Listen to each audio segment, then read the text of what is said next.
Hello there, welcome to part 2 of why you should focus on your general health. My name's Joe, I'm a fitness instructor based in the UK.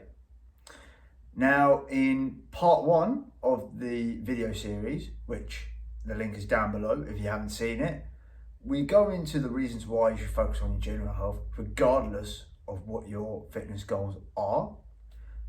In today's video, we'll go over the aspects of general health. Now, these are slightly different from the components of fitness, but they are connected. There are 5 aspects to general health that you need to consider. The first one, circulatory health. So, what do I mean by that? Circulatory health refers to the circulatory system, and the circulatory system refers to the heart, the blood vessels, and the blood itself. There are other things that it can refer to, but we'll just focus on these 3 main aspects from that. Now, to assess your heart health in general, things like blood pressure, resting heart rate, and post heart rate after exertion or after exercise are generally quite good ways to assess your heart health or your circulatory health in that respect. Now, ways to measure that, you've got a blood pressure machine with resting heart rate. You can also measure your pulse rate or measure your beats here and per minute, and also you can also use advanced devices such as a heart rate monitor. With capillary health, artery health, they tend to relate to the heart health as well. Generally, if your capillaries, arteries or veins aren't working properly, you generally tend to know about that pretty quickly. When it comes to blood health, what I'm referring to is things like blood sugar, your immunity, because your white blood cells reside within your blood and your blood vessels. So you can do your white blood cell count via a specialist. Blood cholesterol, and whether you have any blood issues in the first place. So any illnesses or infections that may happen via your lifestyle, whatever that may be. Now, to calculate them, you can go to a blood specialist to take your blood and assess accordingly. The second aspect to consider is your postural health or your postural integrity and your joint and muscle mobility. Now, what I might mean by all this, particularly with joint and muscle mobility, isn't necessarily the fitness component of how far you can stretch and how far you can move your joints and what limit they can move, although this does closely relate. What I mean is, can your elbow do this, for example? Like the same with your knee, your neck, your back. Can they move in the correct anatomical way? Notwithstanding a physical disability. So if you do have a physical disability, again, there'll be an exception to that. But you can still assess can it still move within that same range of motion that you may have, whatever that limit may be. And the ways to check for that in general life, when you're walking about or moving about, does your body move the way it should do when carrying out everyday activities that you need?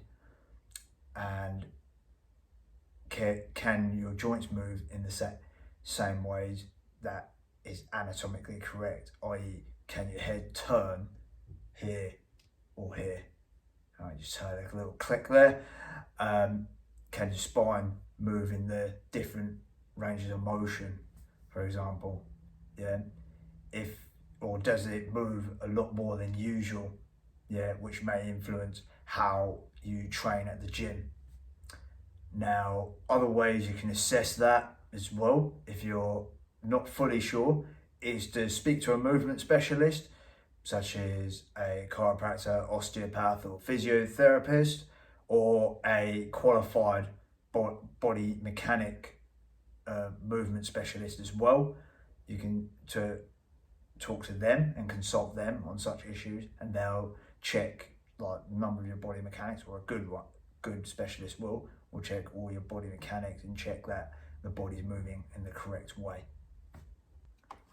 The third aspect of general health is body composition. Now, body composition mostly refers to body fat, either within the body or outside the body.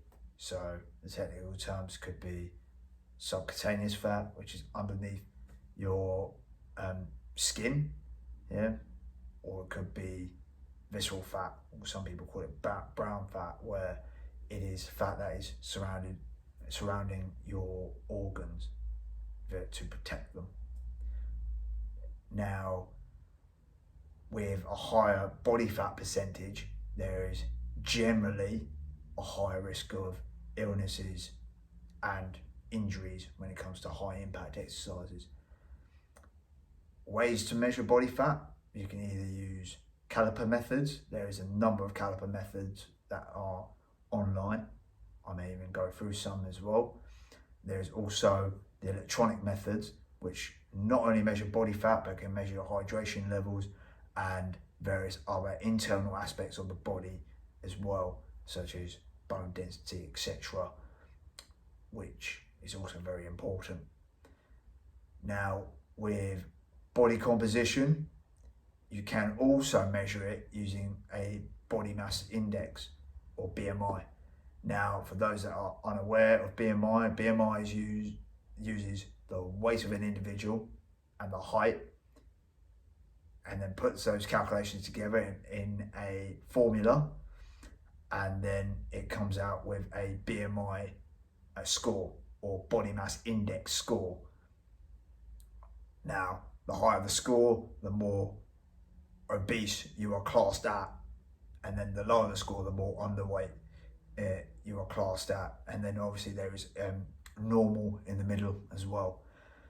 The limitation of BMI is that it doesn't take into account your body fat. So you could be 109 kilos of muscle,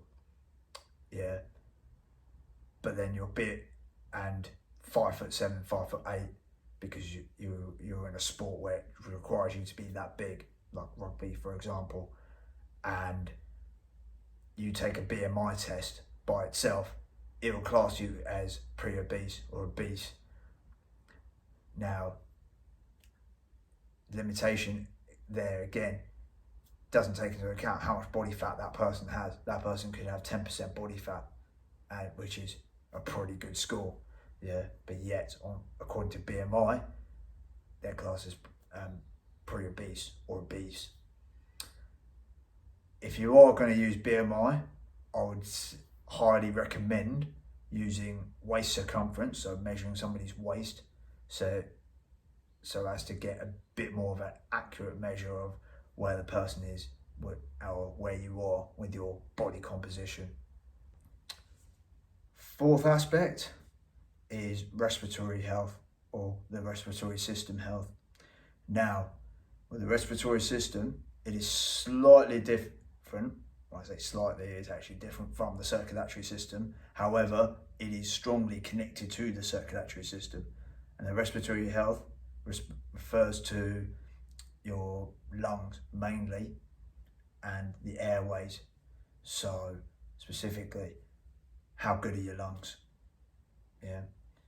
And how good are your lungs, not only of taking oxygen, which when you breathe in air into the lungs, into the circulation system, or into your capillaries more specifically. Now, ways to see how good your lungs are, or how good your respiratory health is. One of the measures is VO2 max, or the maximum volume of oxygen, and that could either be assessed via a fitness assessment or specialist devices, or both. With certain heart rate monitors and measurement monitors that you can have with smartwatches, they can measure your VO2 max to a certain degree of accuracy. There's also other devices which are more high tech that sports stars have. If you've got access to them, by all means use it. Otherwise, a smartwatch is with a heart rate monitor strap will be pretty adequate for assessing your VO2 max. Another way is the spirometer test, a test that I've never been a fan of, but I've got no problem with my lungs. And you've got to hit a certain standard in order for it to be classed as somebody who has a normal lung strength or a normal lung health. So how it works is that you get a tube and it's put onto the spirometer. You make sure you put your mouth around the tube, make sure you've got a big tight seal around it, make sure it's a really tight seal, and then just blow as hard as you can, and the spirometer will give you the measurement of how strong you can expel air. And that usually gives an indication of whether someone has either emphysema or asthma.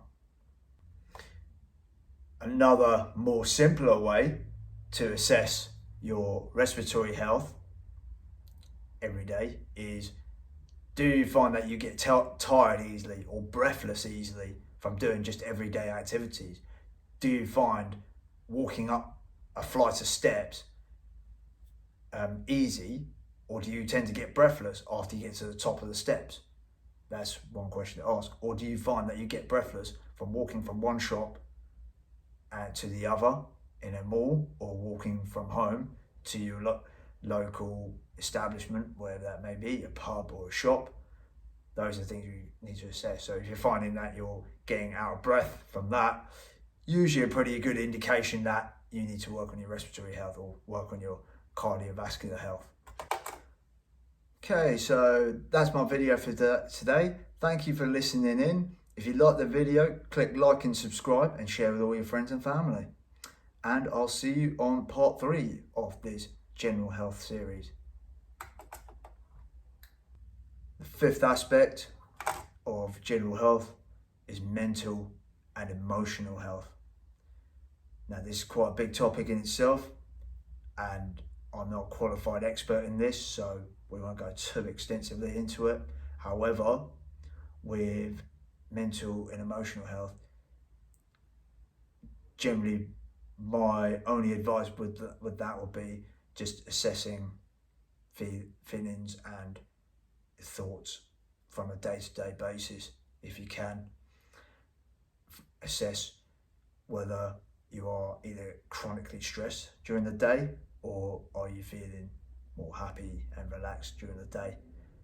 Now, if you are suffering from any sort of stress or any other mental or emotional issues, whether it be mild or severe, I generally recommend consulting an expert about that. But why mental and emotional health can affect your general health is that mental and emotional feelings and thoughts can influence your brain chemistry, and therefore also influence your body chemistry as well. So it can influence how your hormones act and react. And chronic stress can have its negative side effects on the body, which, not dealt with, can affect you physically as well. Okay, so that's my video for today. Thank you for listening in. If you like the video, click like and subscribe and share with all your friends and family. And I'll see you on part 3 of this general health series.